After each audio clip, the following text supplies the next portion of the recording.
back with another episode of the Hood Health Report. It's your girl, KV. And Celine. And today we have a special guest with us. Tell us who you are. What's going on, everybody? I'm Eli.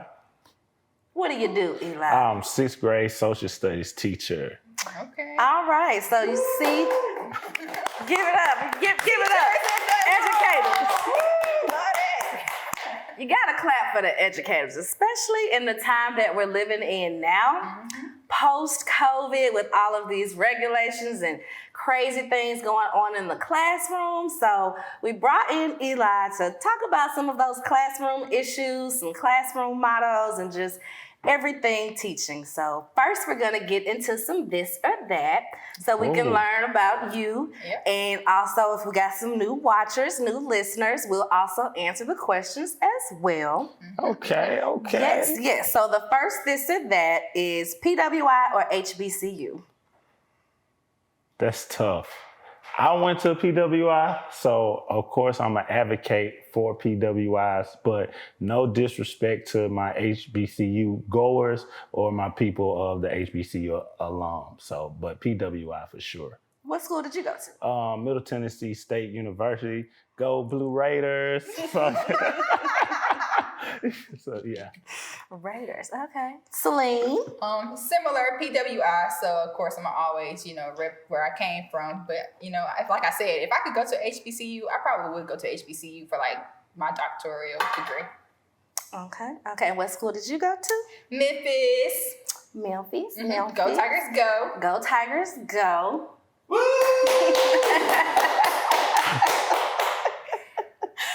All right, for myself, I'm gonna go ahead and go with HBCU. Proud Spelman graduates, proud HBCU graduate, and all of that. Just HBCUs all around. I wish there was more money for HBCUs to hand out, because I know that is a big reason on why a lot of people don't go. So, we get it. We get it. Gotta go where what makes sense. So, Celine, want to kick off the next one? Okay, so public schools or charter schools? On what basis? You tell us whether it's teaching or whenever you have your future kids. Yeah. Would you send your kids trying as to well? do? We want to know. Charter schools. Charter schools. Charter schools. I would say charter schools because they get their money directly. It's, instead of public schools, it's public funding. So their money is split. It trickled down. So charter school, once the state issue the money, charter schools get their money directly. So charter schools, yeah. Okay, so you said charter schools, and this just makes me think about like something that I saw on Twitter. I'm not sure how true this is. You might know or may not know. They said like sometimes with charter schools, since it's funded by people directly, they have like a lot of say what the school does and what it doesn't implement. How true is that? Do you know at all? That's true. So with public schools, it goes budget. So once the state give its money to the public school, it might like athletics. Oh, I only have $1,500 for athletics. Oh, music classes, I only have $2,000 for music classes. With charter schools, they can evenly distribute the money. So it doesn't matter. Everybody probably will have the same money situation. So that is true though. Okay, I was just wondering. So, I mean, I guess I would say public schools, because I feel like public schools build character. So I would send my kids to public school so they can have a little bit more character development if I have to. So yeah, I'm gonna say public schools. So you bring up a good point. I would say neither. I do not believe in the school system much. Hopefully Eli can restore a little faith in me. As a parent, I already knew I wanted to homeschool for a bit. So now that she's actually here and, we're like, okay, she's 2, she's walking around. We got to start thinking about that school. And I'm like, are we really going to homeschool or will we give it a shot with that public schooling? So I am trying to decide. I haven't even really picked on that, this or that. So. Have y'all talked about that at all? We talk about it a lot. Okay, because I was talking about it so you really gotta talk about. Oh yeah, we're gonna get into it. I got some little anecdotes and whatnot. Okay. Next, Although we're drinking tea, our lovely tea here, coffee or tea? Tea. Tea, wonderful. Gotta have tea. I'm not really a coffee fan. Coffee nasty to me. I will have a frappuccino. Is that coffee like? Coffee-ish. Coffee-ish. So I will have a frappe or every now and then, but tea always. Yeah, I'm the same. Tea, I drink tea like every day, but I do enjoy coffee. So you saying coffee's nasty, I'm just like, you ain't had the right thing. You need to just try like a white chocolate mocha. I feel like that's a good that's coffee-ish. It's got so much milk and cream and everything. Okay, well, because that's what I drink too. Yeah, that's what I'm saying. So I'm like, you know, something like that. That's my favorite okay. too. So yeah, but tea on a Palmer. So I mean, you know how I said, like, I feel like that's tea. So I'm going on a Palmer every day. I too love tea. All types of tea: fruit teas, green teas, white teas, cold teas, hot teas. All of it is delicious. I've recently kind of started getting back into coffee, into my, when I do like an afternoon protein shake, because I've been working out and trying to get my energy back up and all of those things. So in my afternoon protein shake, if I'm feeling a little like, I might take a nap, but I don't need a nap, I need to stay up and get stuff done, do a little instant coffee or do something to mix on into that protein. So that's mostly tea, but little coffee in there for me these days. Okay, so arts or sports? As a sports lover myself, sports, basketball, baseball, football. I even played soccer in high school just to give it a try. It didn't go well, but it was fun just to give it a try. So I do love art, like going to museums, seeing different painters. Shout out to Richard, the artist. Support living artists. Dead ones don't need it.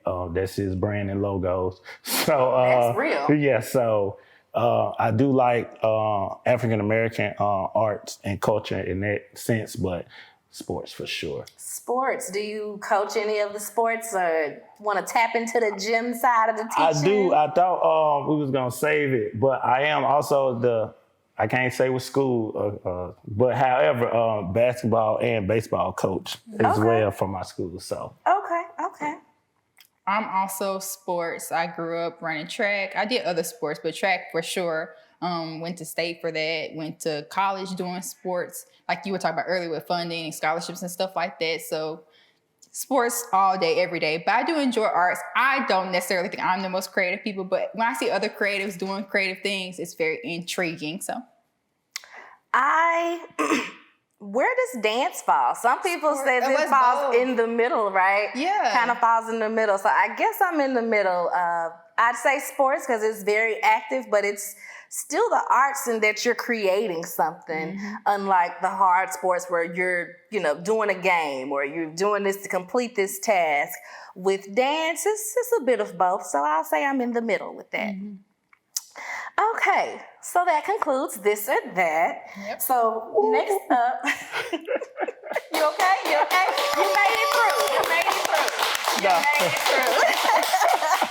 No. You made it through. So next up, we want you to tell us a little bit about yourself, what grades you teach, if you haven't already, stuff that you already said, if you want to put all in the bowl, but what you teach, how long you've been a teacher, and what led you to teaching / did you always want to be a teacher?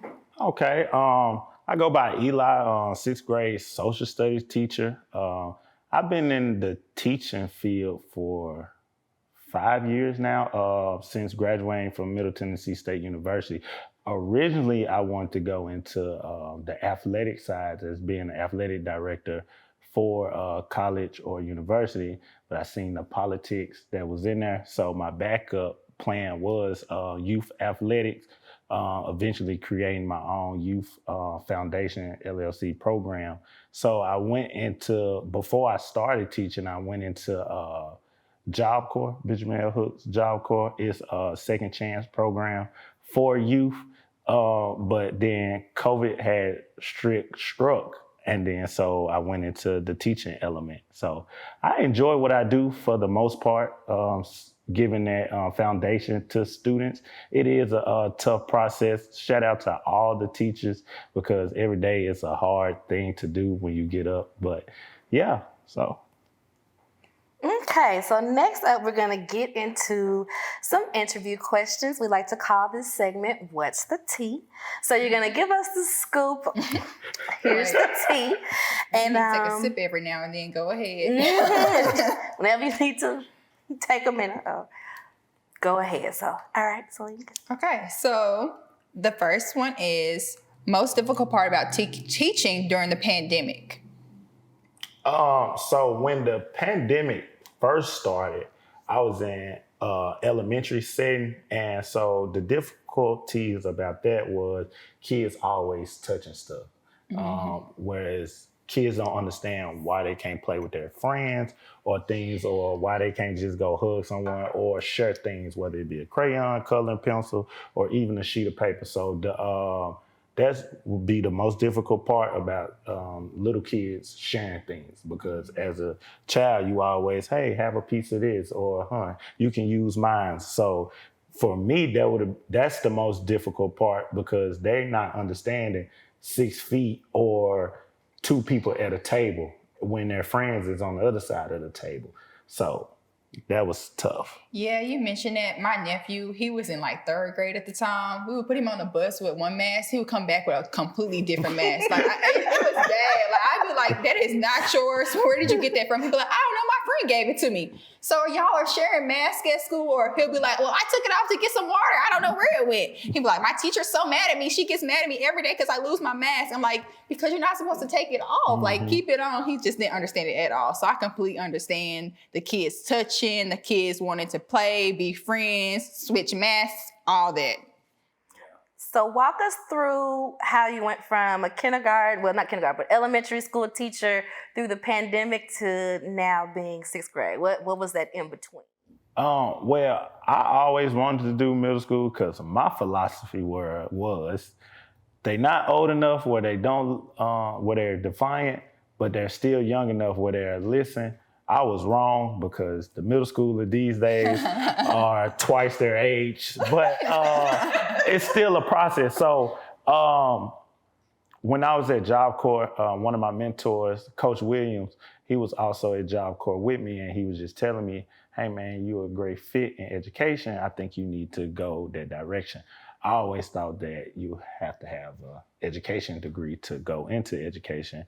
Apparently with anything, there's loopholes around it. So he got me to start with at the elementary school with the principal there. They were good friends and fraternity brothers. So I started there. I started 2nd grade, then I went to 4th grade, and then 5th grade. So after that, it was time for me to transfer. Like, okay, I think I'm well established enough. Let me see into the portal, see what middle schools is out there. And lo and behold, middle school called me, offered me a position, because I always wanted to teach one subject. And elementary is multiple subjects, everything. So you going from ELA to grammar and writing. You come back, it's math time. You come back, it's social studies time, and that get overbearing. So I said, man, I got to teach just one subject, and it always was social studies. So it just so when the principal called me, at first he was like, I have an ELA position open. I see that what you put. I said, nah, that's not true. The first was social study. ELA was a second option. And then he told me, we got a social study position. I said, cool. So that's how I ended up in middle school. And ever since then, it's been cool. But no, you are absolutely right about those 6th graders. Middle schoolers are little demons. I'm just going to say it just straight out. Back when I was in Atlanta, I spent some time in the school system, and middle school was the only school where the teacher had to stay with the class in the lunchroom. Mm-hmm. Like, they didn't even get a lunch break, because the kids were so bad. You had to come and sit and stand with your class.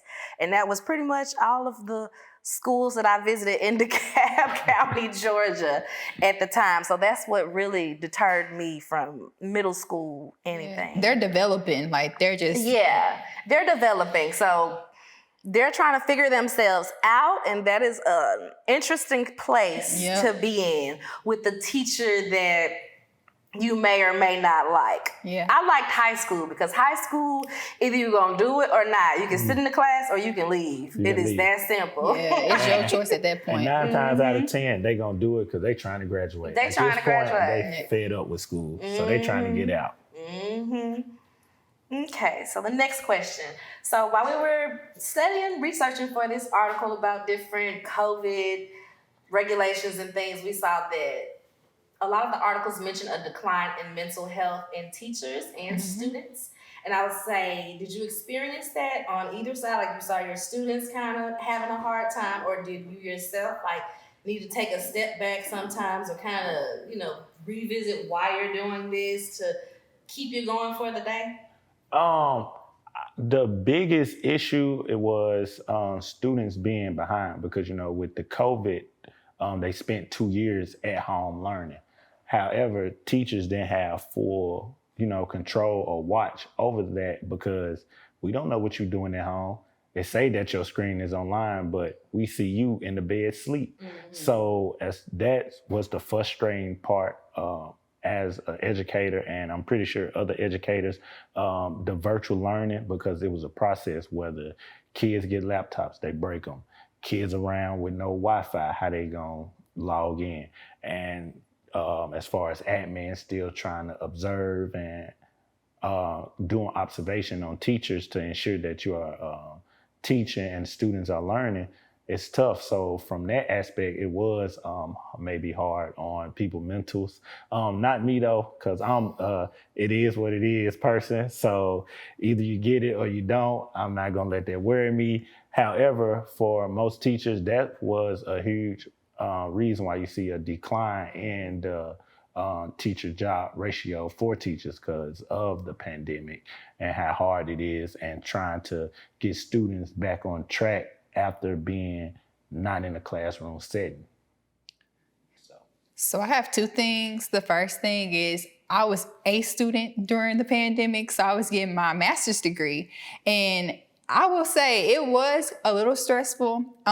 Since I was like an athlete, I already did do like a lot of like online learning, but then you go to doing everything online. So you have to be very organized. Luckily, I would say pretty organized in general, so it wasn't that bad for me. But I did have times where I just felt like super stressed out because some of my teachers, university teachers, a lot of them are older. So they're not used to like uploading stuff. They're not used to like trying to log into Zoom.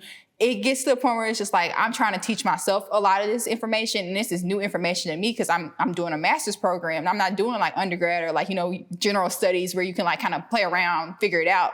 So I will say that was like something that I just had a hard time adjusting to at first. But as time developed, I actually started to like being like, freedom of being online, able to do my work at my own pace. I'm pretty sure we're probably going to talk about it a little bit in one of the articles. They were talking about like older educators and stuff like that. So when the pandemics first started happening, like I was saying, a lot of teachers that are older, they had a very hard time adjusting to teaching not in front of classrooms. But like at the same time, a lot of their stress came from they enjoy like, being in the classroom. They enjoy being in front of kids and stuff like that. Like you have to enjoy that stuff. Do you not? Yeah, I was supposed to say, so working from home for them. So. Damn, I hate this case. Right. So you're in front, like when you're teaching from like a computer, I feel like it isolates you in a sense. So like, did you ever feel like you were isolated or like that you didn't have like a community to like build on when you were doing that? I would say it creates stagnant. You stagnate because so when you're in a classroom and you see that a child or a student is not getting the information, you can always redirect and use other manipulatives to help them because most students may not get just reading on a PowerPoint or paper, so you can engage them in different activities to help them get what's going on. Virtually, you can't do that. They have to learn this way. Mm-hmm. Okay, Eli, so how has it been teaching, air quotes, post-pandemic? A process, to say the least, to sum it short, because you have students, so now that we're back in the classroom, you have students that's behind. Like, for instance, kids was in kindergarten that was in the classrooms. pandemic hit, they spent 2 years on virtual. You come back in the classroom, they second graders. So that's 2 years of learning that's missed because you can't even count virtual learning as real learning because they're still behind. So you're trying to bridge the gap, of pushing them back on track if they weren't already not on grade level. Yeah, and that's interesting because some articles said that Memphis, the reading level is 3rd grade for most students in the Memphis area. So you're fighting that gap already of kids being at a lower pace of learning. And then now you're having to deal with the fact that for 2 years they were at the house supposedly learning, but you're not sure how much they actually picked up when they got back to school. Mm-hmm. And even with that, and every day is widening, the gap is widening. Mm-hmm. Like I have 6th graders who's reading on the 1st grade level. Yeah. Like that's so far behind. That's a whole, so what would you do in the elementary? You know, the gap is getting larger by daily. That's why we need more resources and we need more teachers to come in. Someone has to take the initiative because it's funny because I remember growing up and the older generation used to be like our generation. Like they used to say, oh, I feel bad when I have to grow older and you my doctor, you know, or things of that nature. No, I feel bad when I get older and little Johnny is my doctor. So yeah. It's crazy. So we have to do something to take initiative, take the charge in changing that dynamic. Very true. Very true. So when after graduation from college, I'm in public health, so I worked in public health fields. One of my first jobs was a part-time job. I worked with the YMCA, and recess was taken out of the schools in Georgia. So YMCA had like a supplemental program where after school, they'll teach them something like meditation or some type of life skill, and then they would also do like some type of activity, you know, some physical activity since recess was taken out. So with this, I went from different schools throughout a few different counties in Georgia. So I got to see different levels of elementary, middle school, and how those schools were ran. And through that, this is how I had that knowledge of 6th grade. Yeah. One school I would go to, the teachers were never there. Whatever teacher was supposed to be administering Fit Club, they were never there. So I'm like, y'all have me drive all the way out here to observe a program that's not going on. Are these teachers ever here? They were like, no, we need teachers. Do you want to be a teacher? I was like, wait a minute. I don't have, like you said, I don't have a certificate. I don't have none of this. So I said, well, I'll start substitute teaching, right, to see what it's like. If this is, you know, being handed to me, like, do you want to be a teacher? We've got this opening where you can train. Like I said, that's when I realized that 6th graders were the devils. I left that school so quick because with substituting, you can substitute any grade. Just whatever you want to pick, you could just do it. So I went at each grade for a few weeks to see if I really liked it. I hated it all. So like I said, much respect to the teachers that have the patience for it. I don't have that much patience. But with that, I noticed that schools are changing the textbook. They're rewriting history. So one of the classes that I had to substitute for was about 5th or 6th grade class, social studies. I get in there and I'm wondering, because there was a few social studies teachers missing that day. So I'm like, what is going on today? I look in the book. I look at the schedule of things to learn. Today was supposed to be chapter such and such. I turned to chapter such and such, and it is this rewritten history of how we got here as Black people, basically just saying that slavery never happened. We came over here, you know, for jobs. They had the popping jobs, and we were like, ooh, let's leave everything we've got in our home nation to go over here for these jobs. And that was the time where I was like, I really think I want to homeschool my child, because if they got to go to school, learn something wrong, and then come home and I got to reteach them or tell them what's right, what's the point, right? So that brings me to my next question. Do you believe that the current school structure is developing well-rounded students? If not, what is something that you believe needs to change? It's not. However, something that needs to change is accountability from parents and from administration. It skipped the teachers because at this point, if nobody haven't seen or if it's not enough, it's not the teachers. I remember growing up, we used to beg for my teacher. Is she here today? When like 180 days in the school year, we'd be lucky if she missed 3 days. Now teachers, you don't even know if they're showing up to work or not. Because why? One, it's administration, and two, it's the students. And it's the students because it's the parents. So I don't agree with it because Bush had the initiative, and I hate to go to politics. I was going to go there, but you can go there first. We gotta go. Yeah, I hate to go the politic route, but the No Child Left Behind is really crippling a student to push them forward, because once they get in the real world, no one is holding their hands. You know, when you start school, there's no way that you should know the basic foundation of 1 through 100 counting or even the ABCs, yet alone spelling your name. Like I have, when I was in school, I'm left-handed, so I write slanted.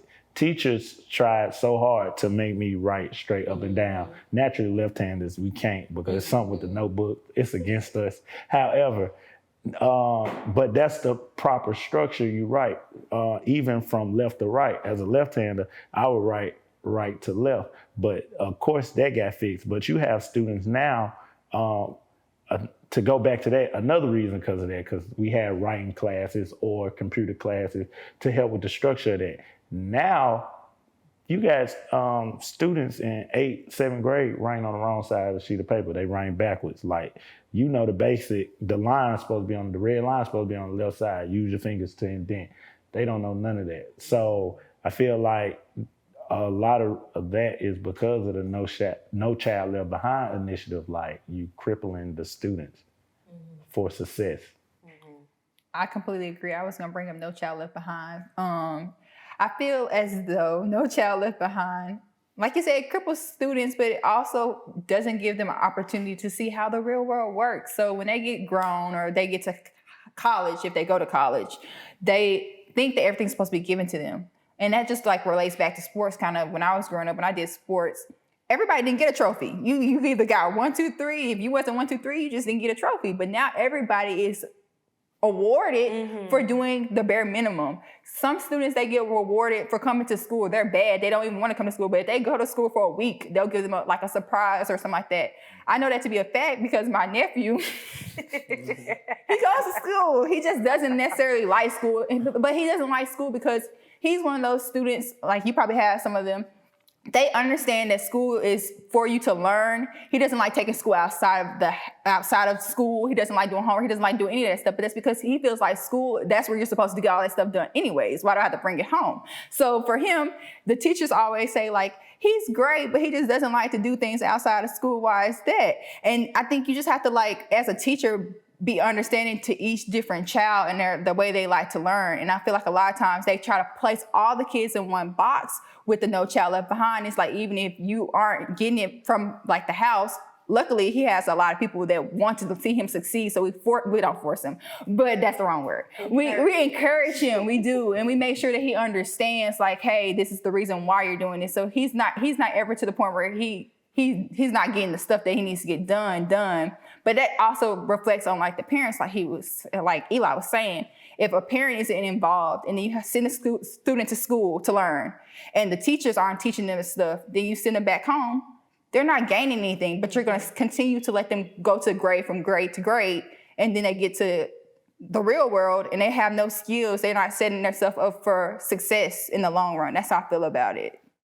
So I've got an impromptu question since we talked about homework. Are you a give homework every night type of teacher or homework occasionally, work on this project?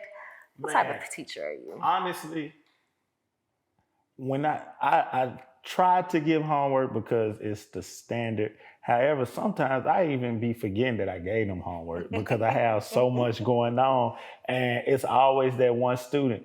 Miss Morris, I got the homework. Now you got other students who mad because they forgot that That's homework. my nephew. He's And back in the day, That's me. You gonna get this 100. and when I was in school, I laughed because I was that kid that be like, bruh, really? So when I see that it's coming full circle and the kid's like, man, come on, why you bring it up? I give them the opportunity, like, if I try to make 5-10 minutes, cut class short to, hey, if you have any work, this is your chance to do it now. So I give them that opportunity to do that homework, but I typically don't give homework. It might be most likely what I want to enforce to students is review their notes, like review what I gave you because you're going to see it on the test and because kids lack memorization. So I know if I see something and then I see it again, I'm gonna try to remember that. They don't understand that. Like I see kids, you get them the same question 3-4 times, they still get it wrong. At this point, it's on them because it's the same question, probably reworded in a different format, or as far as A being C now and C being B, but it's the same question. So I try not to give homework, but if they make me mad, I do be like, all right, I got something for y'all. Do kids still have to, like, I know when I was growing up, we had to remember speeches and recite poems. Like, is that still a thing? I remember in social studies, we had to do that too, the preamble. Yeah, I remember we had to do that, but they don't do that no more. So that's things like that. And that goes back to your point of rewriting history and stuff like that. Because social study, and that's another reason why I got into social study, because I like history and I like people knowing your history, know your culture. A student, from elementary, social study is only a 30-minute block compared to having a 55 to an hour session in middle school. And even with that, the last time a student would actually know about social study is second grade, because third, fourth, and fifth, they don't do social study. Was it geography? No, it's not even geography because it's not tested. In third, fourth, or even elementary, social study is not tested. So they feel it's no importance of even going over social study. Middle school, it's the same way. Social study is not important to the district, or they feel like it's not an important subject. It's not a core subject. Let me say, I'm not gonna say important. It's not a core subject like math and ELA. However, the difference is social study is tested in middle school and high school. So you say it's not a core subject, so you don't create importance or urgency for it, but you test students on it. So that's the issue that a lot of history or social studies teachers having. Okay, what we at? Yeah, that kind of brings us to the next question. Do you believe that the current system is set up for children, and I'm going to specifically say Black children, to succeed? I will say this.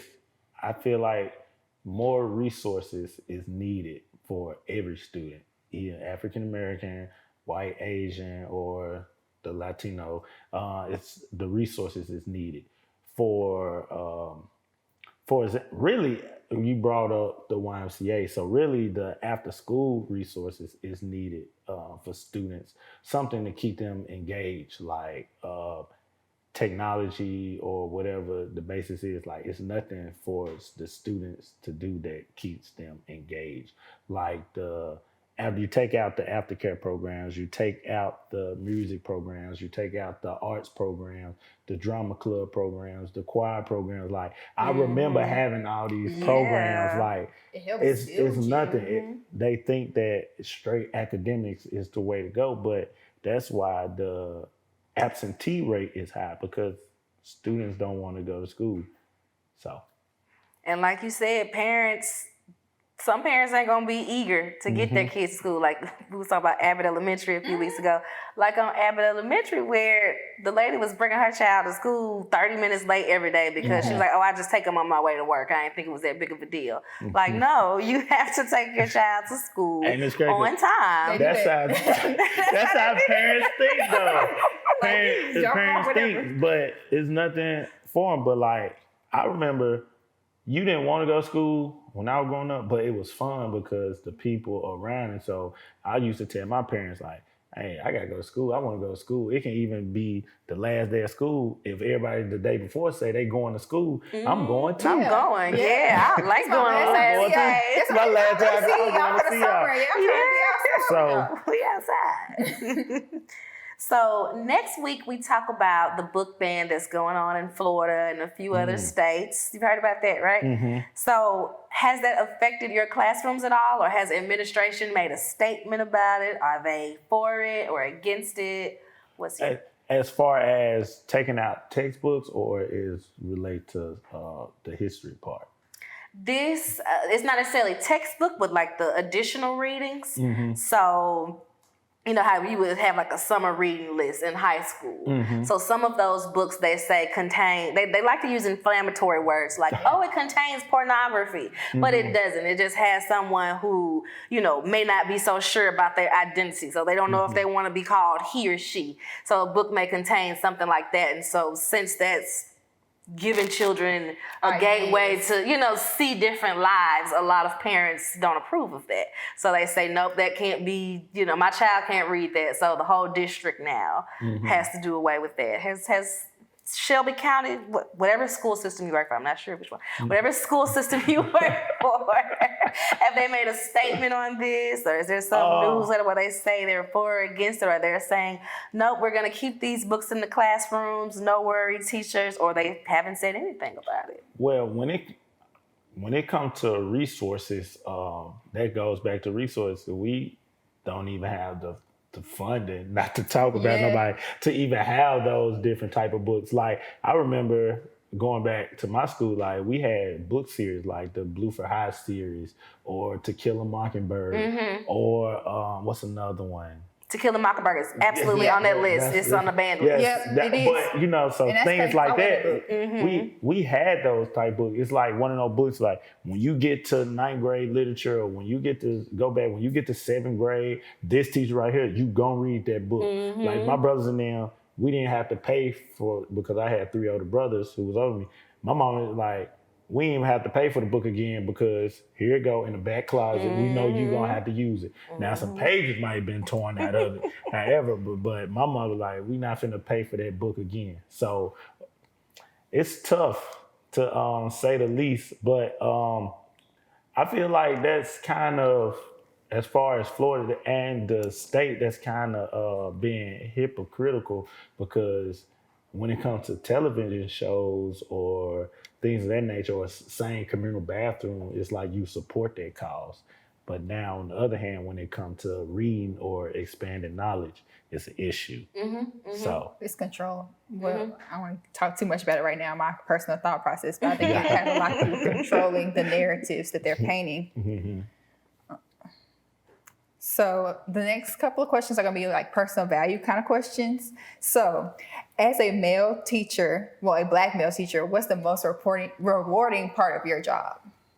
I guess respect, in a sense, because students know I'm not going to disrespect you. So I expect the same respect. So you respect me, I respect you. I'm not going to think of you as a little child or belittle you, but you going to understand I am a superior to you in the case of leadership. So teaching them that respect, the yes sir, no sir, or be like, when they be like, what man? Because it's sometimes it can slip out. Just come out. To them, it slip out. My first, like, who you talking to? I'm sorry, Mr. Morris. Yes, sir. So like, it's just that respect thing. So that's one of my values, just respect things. So do you have because you're dealing with 6th graders. This is impromptu too. You're dealing with 6th graders. A lot of them have like a mindset. I kind of had this mindset growing up where, you know how kids think to themselves, you're telling me I need to respect you, but do you respect me? So like do you ever have to deal with students that think to themselves, you aren't giving me respect, why do I have to give you respect? No, because that just goes back to the thing I was just saying. Like, I'm going to show you respect. I expect the same respect. So, like, it's just that simple. Like, my expectations is my expectations, but I'm not going to treat you any differently. And even, let's say one day you fail to meet my expectations, I'm not going to have, you know how most teachers, little Johnny, act up in your class one day. The next day, you don't want to see him, or, you know, a thing, you kick him out, like you still have that issue with him. For me, I'd be like, the next day, like, we back on square one. Like, you probably had a bad day, that's cool. I understand. But don't do that no more. And so it goes back to showing them, being relatable and understanding to them. That's a sense of respect to them. Like, oh, he actually care about me. Yeah. And then so in return, I got to do right in Mr. Moore's class. So like a role model. Yeah, I guess. That brings up another point of when I was in the classroom, because I substituted probably a couple years. I gave it a good bit of time to go through the grades, and then I had a friend who was working on her doctorate, and she was gone for like a month, and she was like, I need a sub for a month. So I had gotten to those type of positions as well. But one thing I did notice that a lot of teachers don't pay attention to, when children act out, is usually they want attention or there's an unmet need. So if a child is acting out, your first instinct shouldn't be, oh, why are you doing this? Da, da, da, da. I give them something to do. So I would have this, everybody would consider this child the troublemaker. We'll just keep along with little Johnny. I had little Johnny in my class, and there was other teachers who would come by to check on me to make sure little Johnny wasn't running me ragged. And I was like, well, what do this child usually be doing for y'all to find it such concern? Oh, it's a sub in Miss Washington class. We got to make sure she okay, because little Johnny is cut up. And I was like, no. He started acting the fool. I put his desk right next to mine. He slid his desk right there to touch mine. You must want to be the teacher's assistant. Okay, so go sharpen the pencils. Go do this. Little Johnny loves me. He didn't want me to leave that classroom because he got the attention that, and I can admit, a lot of teachers probably don't have the time to do that, because it might be, 30 students in the class, 4 of them are having a moment. You don't have that time to dedicate to them. And a lot of these classes are overcrowded. I feel like it shouldn't be more than 12 students to a class. Like, after really teaching a class, I feel like 12, 15, that's the max, because you have different learning styles. So if half your class are visual learners and then the other half have to hold something to manipulate it, to really understand it, you have to be able to cater to those things. So that's definitely something that you said there. So the next question: do you think that representation matters in the school, being a black and a black male teacher? And did you have any black male teachers growing up? Was there somebody that you're like, oh, I want to be just like him? Or that's what we at now. That's really my inspiration of why I keep going, because I didn't see my first male teacher until that was actually a core teacher until 6th grade, Mr. Jones. So in social studies. So boom. Then I didn't see my next male teacher until 8th grade. So in elementary, I didn't see no male teachers in the classroom. I had a music teacher and maybe a resource teacher, but that wasn't for me. So I feel like we are the 2% as far as African American index in the school system. It's 2% reputation. I think that does need to increase, because whatever the child is not getting at home, whatever the case may be, they need to have a safe zone where they get it. They need to have an environment where they know they can get that. So I feel like representation is a must in the school system. Yeah, similar. I had my first male teacher in 6th grade. My first black teacher, he wasn't even a core teacher. He was an art teacher. But still, after that, I didn't have any more male teachers till I was in 10th or 11th grade in high school. I had black male teachers. I had some of everybody. I was in Atlanta. Yeah, so. Yeah. you caught the good end of the stick. Right. So yeah, but it's tough. And I still remember those teachers because they were like so fundamental to my learning style. Because you're like, oh wow, this is so different than what I'm used to seeing. Like they taught. I feel like male teachers teach in a different style than women teachers teach. Like I can't really describe it. You might know what I'm trying to say though. Like as a male teacher, do you feel like you kind of teach more of a certain way that maybe a female, more relatable to certain things that maybe a female teacher can't relate to when they're trying to teach a subject such as social studies and stuff like that? I would say, well, to the extent I know that my students always tell me that I use good examples. So I guess if you put it that way, but I ain't, what I want to say is gonna create a man versus woman debate. Okay. So we just gonna leave that out. So, So has a student ever taught you something? And if they did, what was it? That's a good one. Let me think. Can we come back to that one? Yeah. Okay. That's a good one. I had another quick question in between that. So in one of the articles I read, it was basically talking about like teacher salary, and she was saying she made $41,000 a year, and that was an increase where she was from. Do you feel like teachers are underpaid? They are, but it's crazy that you say that because it was just an increase in the Shelby County. Shelby County had an increase, and others. Well, let me not say Shelby County. Tennessee, the state of education of Tennessee, gave an increase to teachers. So I guess after years and years of finally hearing the voices and concern of teachers and the union representation, they finally gave those teachers those increases. However, I think it should still be higher than what it was increased to. Mm-hmm. So if you ask me, I need your mama's salary because I'm really a daycare provider. Yeah. I need whoever you go after school salary. So it's tough. Okay. Did they give you enough time to come back, or they didn't give you enough time? So we're going back to that question. Read the question. Okay. Has a student ever taught you something, and if they did, what was it? I wouldn't say like just one student taught me something. However, I would say students taught me patience, if anything, and understanding, because I always be thinking like, man, I know our part was like, I wasn't bad in school. I was just talkative, and like I just felt like I always had to talk. It got so bad. Like my 5th grade teacher, Miss Smith, I would never forget this. Like she isolated me so bad. Like the class was like back here. She put me in front of the class in the corner, and we had the whiteboards, the little chalkboard that you write.